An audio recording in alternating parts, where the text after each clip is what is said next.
চলো তোমাদের সাথে আজকে একটা মিনি ব্লগ এটা হলো আমাদের এখানে যেদিনে ভোট ছিল শনিবার দিনে সেদিনের ব্লগ। সকাল থেকে শরীরটা ভীষণ খারাপ ছিল, সকাল থেকে কেন বলবো, শুক্রবার দিনে বিকাল থেকেই ভীষণ ভীষণ শরীরটা খারাপ ছিল, এতটাই খারাপ ছিল বলার নয়। নিজে ঠিকমতো উঠে বসে খেতেও পারছিলাম না, এরকম খারাপ হয়ে গিয়েছিল। সকাল থেকে আমি ঘুমিয়ে গিয়েছিলাম, প্রায় ঘুম থেকে উঠে 11:30 এরকম রেডি করে নিজেও আবার উঠেছি। গিয়েছিলাম। এরপরে একটু ফ্রেশ ফ্রেশ মনে হচ্ছে, তারপর স্নান করলাম, স্নান করে যেমন নর্মালি স্নান করে সিঁদুর পরে নিলাম, আর চুলের ডগটা একটু ক্লিপ এঁটে নিলাম, কারণ খোলা চুলে সিঁদুর পরতে নেই অনেকেই বলে, তার জন্যই কিন্তু চুলের ডগটা ক্লিপ এঁটে নিলাম। এরপর রেডি হচ্ছি, ভোট দিতে যাব। শাশুড়ি বৌমা দুজনে একসাথে কিন্তু ভোট দিতে যাব, তার জন্যে রেডি হচ্ছি।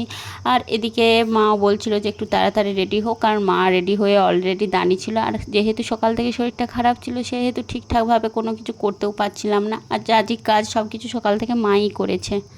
তোমাদের দাদাভাই যেদিনে ডিউটিতে যায় সেদিন থেকেই শরীরটা একটু একটু গোলমাল ছিল, কিন্তু তারপরে দুদিন খুব একটা গোলমাল করছিল না, কিন্তু তারপরে এতটাই গোলমাল হয়ে গিয়েছিল নিজেও বুঝতে পারছিলাম না কেন। আর তোমাদের সাথে কয়েকদিন ধরেই কোনো ভিডিও বানাচ্ছি না, ভিডিও শেয়ার করছি ঠিকই, কিন্তু ভিডিওগুলো হলো পুরানো ভিডিও, তার জন্য কিন্তু আগে ওইগুলো শেয়ার করছি, আর কয়েকদিন ধরে একদমই ব্লগ বানাচ্ছি না। যাই হোক, এই ফাইনালি আমি রেডি হয়ে গেছি দেখো। এরপরে বেরিয়ে পড়েছি শাশুড়ি বৌমা দুজন মিলে। আর এদিকে দেখো আমাদের বাড়িটা কিন্তু রং অনেকটাই হয়ে গেছে, তোমাদের সাথে একটুখানি শেয়ার করে দিলাম। আর এখান থেকে 1 কিলোমিটারের মতন হেঁটে গিয়ে আমাদের ভোট দিতে হবে, আর শাশুড়ি বৌমা দুজনেই হেঁটে হেঁটে যাচ্ছিলাম। মা বলছিল ছাতা নাও, আমি আর ছাতাটা নিলাম না, চুলটা ভিজেছিল বলে।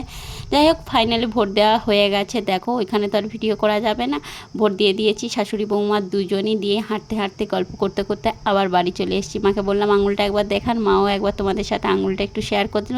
আমাদের মিনি ব্লগটা কেমন লাগলো কমেন্টস করে জানিও। সকলকে টাটা।